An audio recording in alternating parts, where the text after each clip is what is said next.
Hi, beautiful teachers! Welcome to another wonderful Tuesday. It's great to be back with you again. We're continuing the exam series today, talking about piano exams and where they should fit in our studio, what we should be doing with them, and how they can fit into our overall teaching philosophy. Today, we're going to take a look at what we can do to get our students ready for piano exams and help them to have a fantastic experience when it comes to piano exams. So when we decide that piano exams are right for our students, we need to take a hard look at how we're going to get them ready to have that fantastic day at the piano exam centre. Because the reason we want them to do the piano exam is probably to build up their skills, to give them some motivation, and to build their confidence. And if they don't get that confidence building, then it hasn't been such a worthwhile experience because they're heading into that exam not fully prepared and they're not going to have a great time. They're going to feel a little bit down about their piano skills, and that's not going to help anyone. It's never a good idea to set a student up for a situation where they're just not ready. So what can we do to make absolutely sure that our students are ready on the day? Well, number one is what I talked about last week, which is that they're ready for the exam in the first place. It is going to be impossible to get them prepared on time if they are not really ready to sit this exam at all. Last week in the first video of this Rethinking Piano Exam series last week, we talked about how we know if our student is ready. And for me, it boils down to my 3-month rule. If they can't sit this exam within 3 months and get a fantastic result, then I don't think they are ready. And the way you know that they are ready to sit it in 3 months is that they already know some of the stuff, right? So they already know a lot of the scales that are required for the exam. They already can play pieces close to this level. It's not going to be a huge stretch. We want to push them a little bit, but we don't want it to be so far away from their skill level that they're just not going to be successful. So the number one thing we can do for our students to get them ready for the exam is know that they are ready before we even start the preparation. The second thing we need to do is we need to make a plan. And we need to let our students in on the plan. So I'll be talking about this more on the blog on Sunday. But to give you an idea, this is about laying out those 3 months that we have to prepare for this exam and looking at all the steps along the way. Where are we going to be at each one of those weeks? I like to start this planning process from the very end. So we start at the earliest possible exam date. Here in Ireland, our exam boards, they have a range of dates, right? So we don't get to pick an actual date. We pick a range, a 6-week period that they're going to take that exam in, and they get assigned a date. So I pick the earliest possible date that they could do the exam. I write that in at the bottom of the sheet of paper, and then I work backwards up from there to see all the steps along the way so that we know we're going to be ready come exam day, right? So the steps along the way could be having our pieces up to half the exam appropriate tempo. We could be getting ready for the piano exam by doing a performance. We could be doing mock exams. We could just have made sure we've covered all the scales. We could be adding dynamics.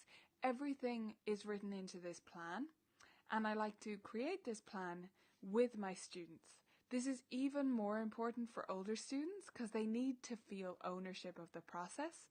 But even younger students can benefit from just you sitting with them and doing this planning process together, starting at the very end, starting at the earliest possible exam date and working backwards together. Where do they think you need to be 4 weeks before or 8 weeks before? What stage would they like to be at in 2 weeks from now? Because they need to think about all those stages. And this is one of the fantastic things they can actually learn through sitting a piano exam, is how to figure out this whole long-term learning process. Because as we go through our studies and we progress from having a teacher to maybe just playing in our spare time, or as teachers ourselves, we know that we need to plan out the process of learning like this. If we need to get ready for an exam ourselves or a recital or whatever's coming up for us, we need to plan out that learning too. So getting our students involved in this planning will give them ownership of the process and will help them to understand all the steps along the way. And those steps along the way act as our landmarks in learning. And that's the third really important factor when you're getting students ready for piano exams, is that they can see the landmarks. So those are written into the plan, and you check in with those things. Some great landmarks would be performances, if they can perform, even just for mum and dad, at some stage, all of their exam pieces. Maybe there's a scales test that you want to do. Maybe you do a mock exam. Definitely do a mock exam. I would say at least 2 is really advisable. With you or with another teacher. It can be fantastic to get another teacher involved. If you have one you have a good relationship with nearby, get them to do a swap with you. You can do their students' exams, they can do yours, and you can students can get back notes from a stranger that way and get themselves ready for the piano exam early, because you're going to be ready for that mock exam. Even if you're just doing the mock exam yourself, still make it as official as you possibly can. So treat it really seriously. I tell my students, I'm going to examiner mode now. I'm not going to chat with you. I'm not going to answer questions. I'm just going to act like the examiner so that we can get ready. And my students do get a bit more nervous, because it puts on that little bit of pressure that helps them to prepare in a safe place where they still have time to then ask me questions and practice more and do all that stuff to get ready. So mock exams are fantastic to have as landmarks along the way. Another thing that's great to have as a landmark, besides performances and mock exams, is to have recordings of the pieces, that where your student is doing a video or audio recording in the lesson of all 3 pieces in a row is the way I like to do it. So this is just for the repertoire generally is the way I do it. And I get them to perform the 3 pieces in order. In the exam, all the examiner is going to say, for us anyway, is, and what's the next piece, please? They're not going to say anything else in between. So pretty much the student is performing a program, piece after piece, 3 pieces in a row. So they need to practice that and what that feels like, and practice breathing between their pieces and thinking before they start and hearing it in their head before they start.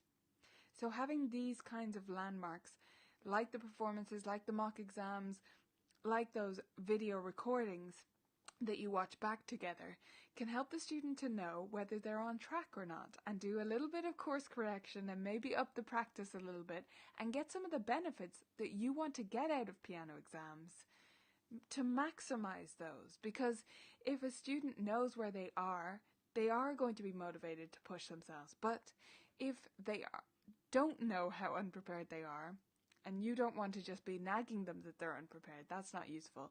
If they don't realize it internally within themselves that they are not ready or not at the right stage in comparison to when the exam is, then they're not going to be motivated to practice more, and they're not going to push themselves further. So those are my 3 tips for getting ready for a piano exam.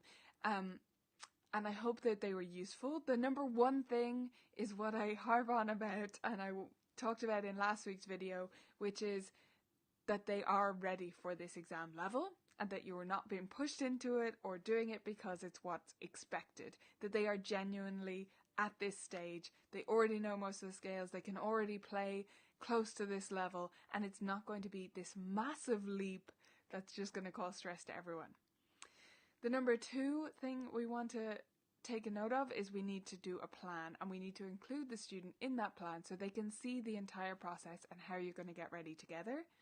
And then we also want to provide them with landmarks so that they can see when they're not on track and where they are, and they can feel confident in their preparations and have an amazing exam experience.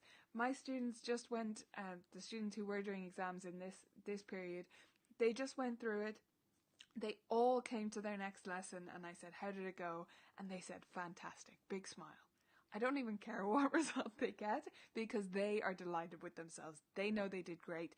They made themselves proud, and that makes me proud and makes me delighted that they have such a good experience. That's what it should be like. It should be really positive. So I hope that these little tips will help your students to feel that way too.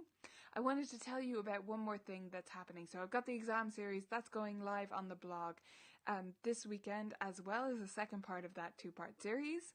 So colourfulkeys.com to get to the blog.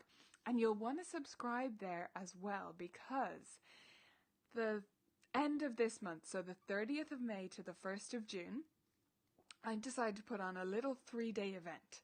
It's called the Studio Business Cleanse, and it's going to be really fun, and it's going to get you ready for a new year in your studio. So I decided we could all use this little moment to reflect on the last year as we finish up the academic year in this part of the world. Reflect on the last year, see how it went, see where our studios are at, and where we want them to go heading into next year. So that's what I'm in the process of doing right now, and I decided to share that process with all of you guys. I hope you'll be able to join me. That's May 30th. I'm going to do 2 live videos. Those are in the Vibrant Music Studio Teachers Group, and then followed by, on the 1st of June, a webinar training all about recharging your studio and cleansing out the old and welcoming in the new. So I hope you can join me for that. Jump on over the blog now and you'll see the subscribe for that Studio Business Cleanse. And I hope to see you back here again next week. Bye for now.